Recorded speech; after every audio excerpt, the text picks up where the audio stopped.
Hi guys, nagluto day kog escabeche. Sudan namo ni ganinang udto og apil na pod panihapon. So sa kamahal sa mga palito no kinahanglan wais gid kagyud mag-budget. So dapat apil na gid na panihapon or kung mahimo apil na ugma. So inato ra din ni siya nga escabeche kay dili man ta ka-afford anang complete recados, no? Giprito na nako ang isda guys. So karon kamulong prito magutad sa taog bombay, kamatis, carrots, luya at sal ug ahos.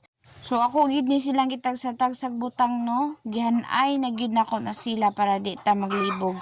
So natay ketchup ug toyo, napuntay asin ug paminta. Nagtipid gyud tag maayo ani kay bisag sa isda tulo ra ka buok akong na-afford sa kamahal. Laliman ka tulo ra na ka buok pero 70 pesos na naiyot. So karon ato nang igisa tanan natong gipang slice nga mga lamas.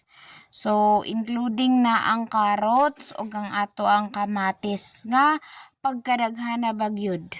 O upat ka buok ra. So bahala na basta kay naay sudan, naay masudan no. Kompleto man sad na may ketchup o tanawa.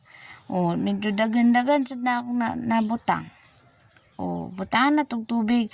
Ay bini mo para makatipid ta dagano na tog tubig. Dili na importante karon ang lami-lami, ang importante maapod tanan.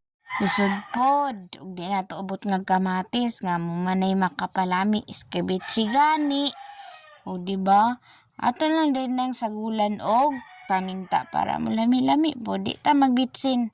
Magpaminta ta. Kay makadaot ng bitsin. Bungawon ta na. So, ato lang din ang ukayon og takloban. Next is ang isda nga dugmok. O, pasag din na.